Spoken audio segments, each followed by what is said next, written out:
There isn't a video game series to which I show more inherent bias than Final Fantasy. A large part of the reason I own a PS5 is because I knew this game was going to be an exclusive, and for me, that was enough to choose Sony over Microsoft.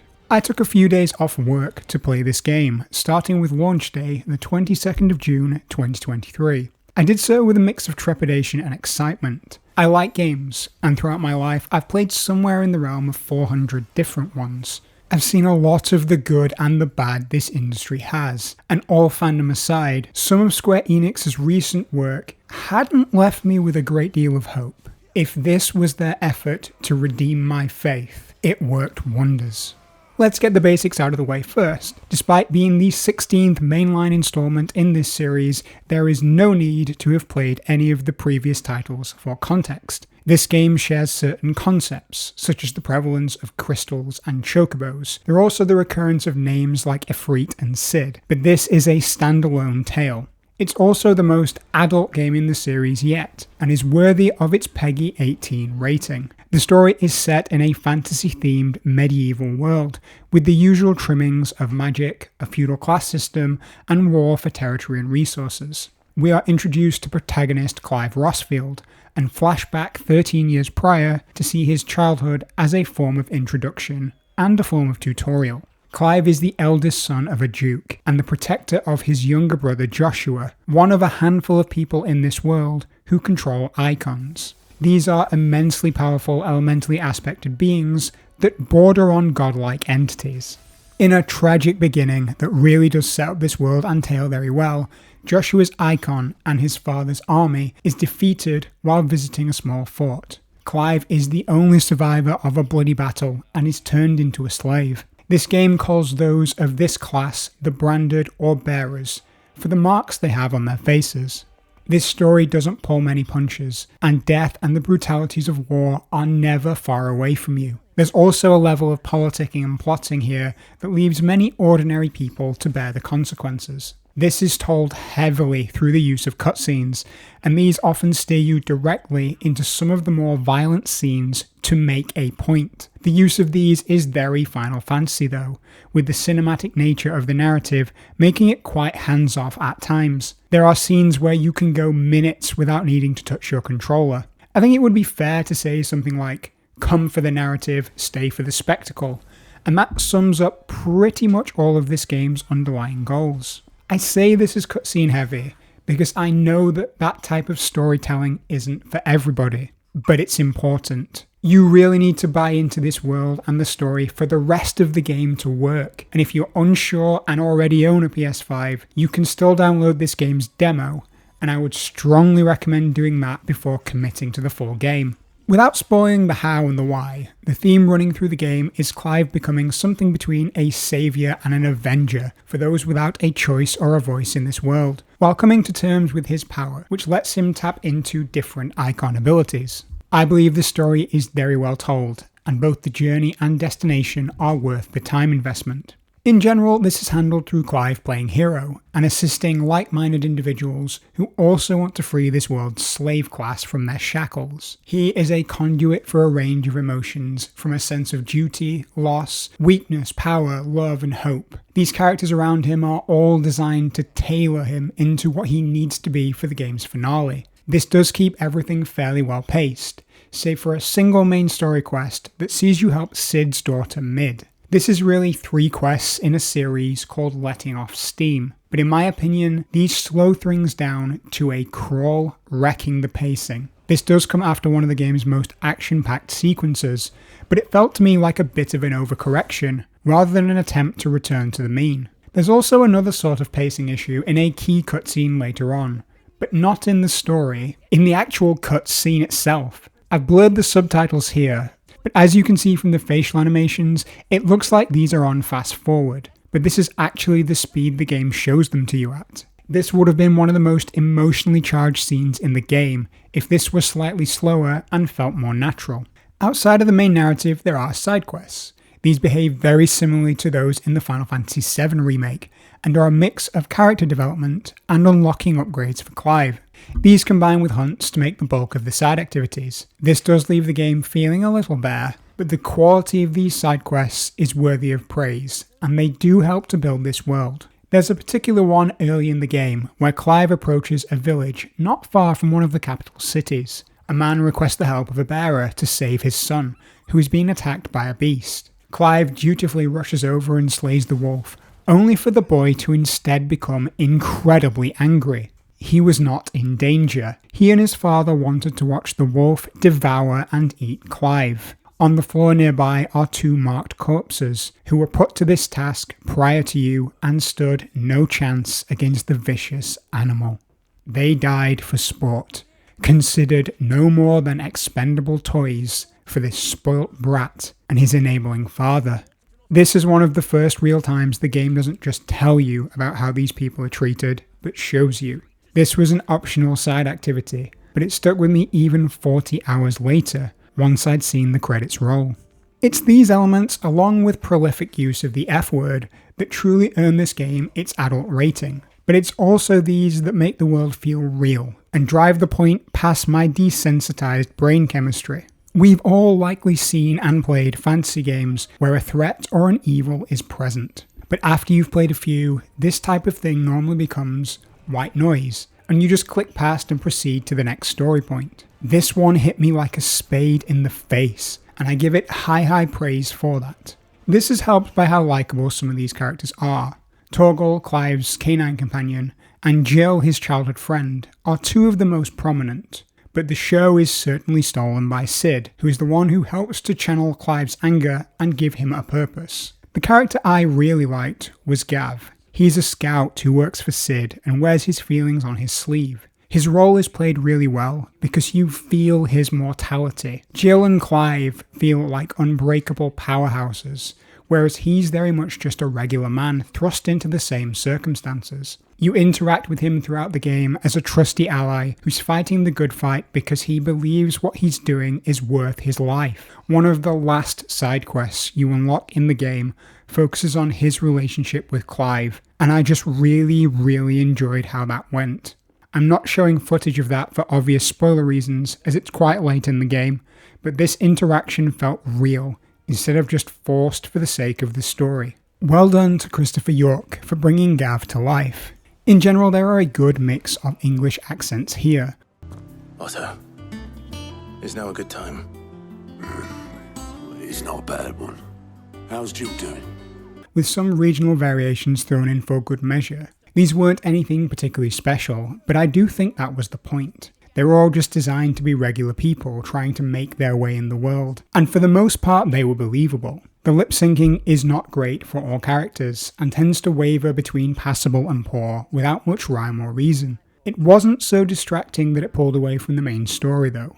In terms of actual gameplay, this starts with the world map, where you select the location you want to go to. This is not an open world, rather a lot of smaller, sometimes connected levels. Some of these are narrow and winding linear dungeons.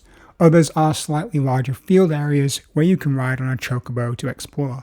Exploration is third person, with the player controlling Clive and visiting towns, villages, cities, and the wilds in between. In the field there are obelisks to unlock for fast travel points, along with enemies, chests, and some NPCs with quests. Overall, the design and feel of this felt a lot like the Final Fantasy VII Remake, with encounters feeling much more placed and deliberate than random. Most of these are either small, weaker enemies in packs, or one larger, tougher enemy. The player controls Clive directly and is assisted by companions. This is usually Clive's trusty hound Torgal and another character. You get limited control to direct Torgal in battle and no control whatsoever over the other companion, but the AI is solid most of the time. Combat initially feels like Valkyrie Elysium, another Square title from last year.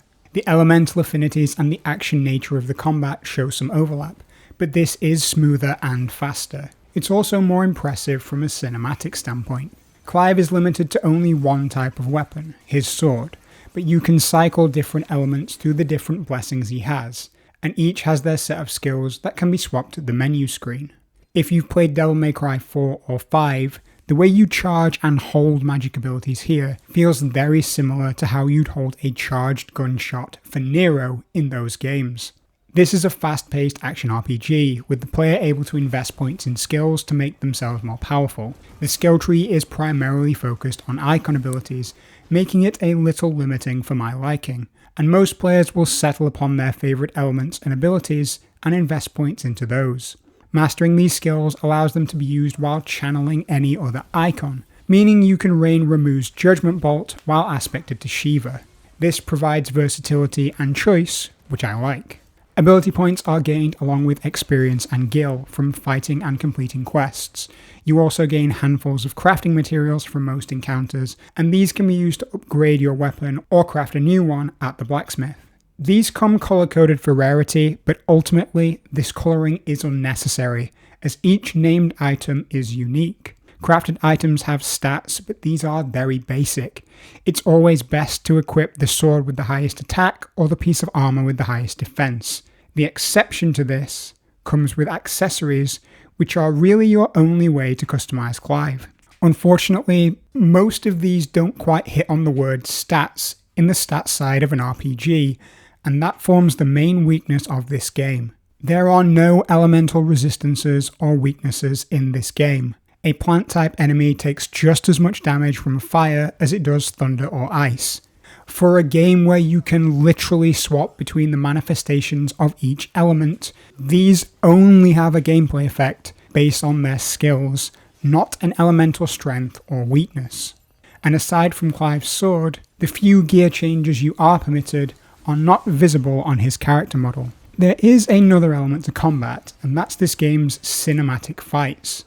For some boss encounters or fights where you control an icon, you get quick time events to either dodge or strike your enemy. The window for completing these is very generous, and it would be difficult to fail. These often come during big story moments, where Clive squares off with someone in a one-on-one duel, and he needs a little bit of extra oomph.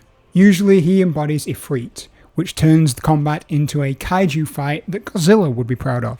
These can take a long time though, so if you're not up for at least 10 to 15 minutes in these fights, I'd recommend picking the story-focused difficulty, so you can speed these up. While this is a change from what many people visualise when they hear the words Final Fantasy, I don't have any major problems with this combat, and I think it's likely to open up the number of people interested in this game. This is certainly more refined than it was when the series first made the shift away from turn-based battles.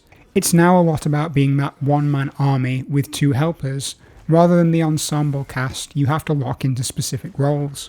I do feel the enemies can be a bit spongy on the action-focused difficulty, and the basic 4-hit melee combo attack, along with Clive's options for swordplay in general, could have been augmented more. Delaying certain inputs or adding directional input to change the basic square combo would have been a good decision, as at the moment it feels quite repetitive and basic. In general, my biggest disappointment in combat were omissions I wasn't expecting for a PS5 exclusive. There are no contextual or environmental kills outside of boss battles or specific set pieces. You can fight near the edge of a cliff or near water, but enemies just bounce off the invisible walls rather than interacting with them. In fact, the game has more obvious invisible walls than you'd expect. I feel the same way about some of the objects in the world here too. A lot of the set dressing feels like it should be breakable, but it isn't. These are the things that make the game feel less next-gen or current-gen than it ought to be, but at least some of the graphics help prop this up.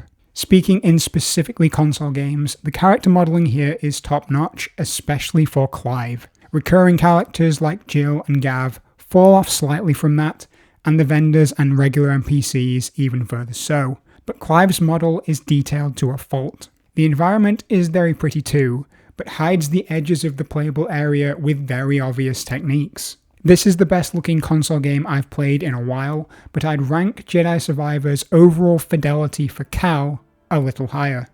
I'd be very interested to revisit that comparison if this game follows other PlayStation exclusives to PC. One area that I want to highlight particularly for praise is facial animation. Here is a scene early on where Sid and Benedicta argue. I really like that you can see the rage bubbling on Benedicta's face. The way her expression contracts feels very natural. I've definitely been in situations where someone has been screaming at me and they've mimicked this behaviour. Technically speaking, this was also a very good showing. I had no hard crashes, noticeable glitches, or bugs that affected my progress. This was also fairly smooth in terms of playability. I chose to prioritize frame rate throughout my playthrough using a 1440p screen. There were some dips here and there, and most of these occurred during a singular mission at Rosalith Castle. Commonly, these drops are covered by motion blur. Swapping to prioritize graphical settings on the PS5 trades too much frame rate for additional quality. This was not a mode I wanted to play in, particularly with the new action-oriented combat. I want as close to a solid 60 FPS as I can get. That motion blur I briefly mentioned can't be turned off either, at least I couldn't find a setting for it. Similarly, I'd like to be able to turn on a minimap of sorts when I'm out in the field. This would work as a toggle, and I'm sure that there are those out there who don't think this is necessary, but I'd like to have the choice for both, motion blur and minimap. The haptic triggers on the PS5 seem to have fallen into this role where they're only used in context to open things like doors or gates. I would have liked to see these put to better use here, and I think there may have been an opportunity to use the full press and half press to mean different things in combat. A new addition that was really interesting is what the game calls active time lore. You can press on the PS5's touchpad at any time outside of combat and open up info on characters and places relevant to story progress or the current location. I didn't find this too useful as I play the game constantly over a matter of days, and it was all pretty fresh in my mind. But if you were to go away, or say only play this an hour a day over a period of weeks or months, I can see this being a very valuable resource to help get reacquainted. Finally, I do want to sound off on a strong note, and this is an area the Final Fantasy games seem to excel at remarkably consistently: music and sound design. From the calm, stringy melody that plays at the hideout, to the epic overture as you battle Eikons, this game's soundtrack is god tier.